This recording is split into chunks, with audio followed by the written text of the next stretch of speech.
grasshopper season, and we'd have hundreds and hundreds of grasshoppers in our house, just flying everywhere, laying on the walls, and people would eat those grasshoppers. They'd take off their wings, then cook them in oil and salt them, and then eat them they were like a dessert. So it was lots of grasshoppers there. In Uganda, they had the best pineapple I've ever tasted. I don't like pineapple here anymore. I'm spoiled. Last week, I had the first pineapple that I've said, I actually enjoyed this pineapple. They have the little miniature bananas that are like this size. They're really good. And then some other bigger bananas. They have really, really good mango in Uganda as well. Oh. People will shake your hands and they'll hold your hand while they're talking to you the whole time. So you'll shake someone's hand and they'll just hold it there for 10, 15, 20 seconds. And you just, I was like, what's going on here? And it took a while to get used to that. But then it was fine. Normal weather is hot, really hot. It didn't rain too much, but you could tell when it was raining. It started getting really windy. Once you felt the wind, you knew you had about 5 minutes until it started just pouring. And usually it would pour really hard for about 5, 10, maybe 15 minutes. I don't think I ever saw it rain for more than an hour straight.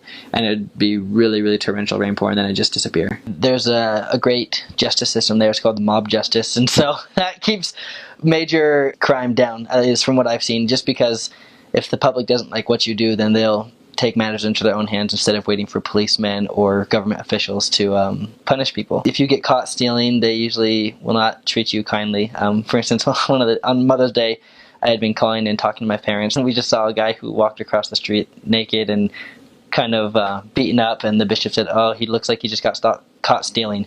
So they would strip him and beat him and then send him on their way. So because of punishments like that, I feel like petty crimes, people didn't do them often if they thought they were going to get caught. I know it happened because it happened to me. I had a couple things stolen, and I know other missionaries got stuff stolen, but it's pretty safe as far as getting attacked. I feel like petty crimes are pretty common, maybe like theft and stuff like that. There was several riots while I was there. There was a presidential election for President Museveni, and some people were not excited about him potentially being the president for another term, and so there was a lot of rioting. The police usually took care of that pretty quickly. They just tear gas everybody. So for culture, when people ask you to eat food, you should eat it. They'll usually get offended if you don't eat all of it, although they understand more so for foreigners that maybe you're not used to their food or you can't eat as much as they expect you to. I made a promise, whatever someone puts in front of me, I'm going to eat it.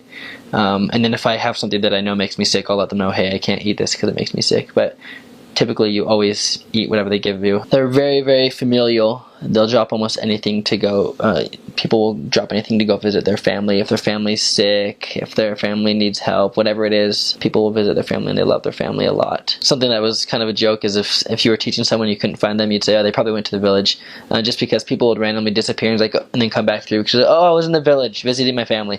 They'd give no warning. It's just, oh, I was in the village, or I went to the village, or someone would disappear like, hey, where's this person? Oh, he went to the village. When's he coming back? I don't know. Another joke that missionaries would have is, oh yeah, I'm coming in 5 minutes, because people would say that, you'd make an appointment with someone for 3 o'clock, and you'd call them at 2:50, and they are you coming? Like, oh yeah, I'll be there in 5 minutes. And then you call them at 3:15. It's like, oh yeah, I'll be there in 10 minutes. Like, but 30 minutes ago you said you'd be here in 5 minutes. Like, oh yeah, I'm coming. And then you call them, and then you just after 30 minutes they're not there. He's like, okay, I'm giving up. And then you call them, oh sorry, I was coming, and then I stopped coming. I was just like, are you kidding me? There's so much culture there. It's great. I love it so much. So you really learn to love the people and everything that they do.